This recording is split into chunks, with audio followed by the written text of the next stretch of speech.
Germany की यात्रा पर गए प्रधानमंत्री डॉक्टर मनमोहन सिंह आज चांसलर एंजेला मर्केल से बर्लिन में करेंगे मुलाकात। प्रधानमंत्री आज चांसलर एंजेला मर्केल के साथ वैश्विक आर्थिक अनिश्चितताओं पर भी करेंगे चर्चा। दक्षिण सूडान में संयुक्त राष्ट्र शांति सैनिकों पर हुए हमले में मारे गए 5 भारतीय सैनिकों के शवों को दिल्ली लाया गया। घटना में कई संयुक्त राष्ट्र सुरक्षा कर्मी भी हुए थे घायल। भारत सहित दुनिया भर के देशों ने हमले की निंदा। शहीद भारतीय सैनिकों की याद में दक्षिण सूडान में संयुक्त राष्ट्र मिशन में एक स्मृति सभा का किया गया आयोजन। सैनिकों के शवों को पूरे सम्मान के साथ यहां लाया गया और उनके योगदान को किया गया याद।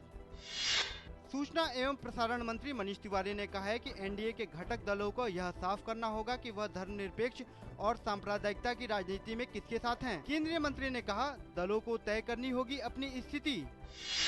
जनता दल यूनाइटेड के नेता अली अनवर ने कहा है कि पार्टी की राष्ट्रीय कार्यकारिणी में वर्तमान राजनीतिक हालात पर किया जाएगा विचार। कहा, देश की जनता को यह समझने का मौका मिलना चाहिए कि कौन सा उम्मीदवार कैसा है। एनसीपी ने कहा है कि जनता दल यूनाइटेड को एनडीए के साथ रहने या न रहने का कर लेना चाहिए फैसला। एनसीपी नेता तारिक अनवर ने कहा, नीतीश कुमार के लिए है फैसले का वक्त। भाजपा सांसद नवजोत सिंह सिद्धू की पत्नी नवजोत कौर ने कहा है कि नवजोत सिंह का भाजपा के अंदर दम घुट रहा है। साथ ही उन्होंने कहा कि उनके जैसे ईमानदार व्यक्ति को पार्टी ने किसी भी तरह की स्वतंत्रता नहीं दी है। भाजपा नेता मुख्तार अब्बास नकवी ने सिद्धू की पत्नी के बयान पर कहा है कि सिद्धू पार्टी के बड़े नेता हैं और नाराजगी को लेकर अभी पार्टी के पास कोई आधिकारिक खबर नहीं है। 2G स्पेक्ट्रम आवंटन मामले में आज सुनील मित्तल और रवि रुइया दिल्ली की अदालत में पेश हुए। अदालत ने मामले की अगली सुनवाई 16 अप्रैल तक के लिए टाल दी है।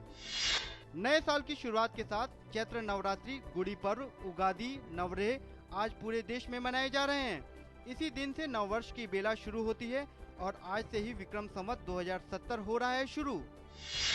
आज के शुरुआती कारोबार में सेंसेक्स 118 अंक के सुधार के साथ 18,532 अंक पर पहुंचा।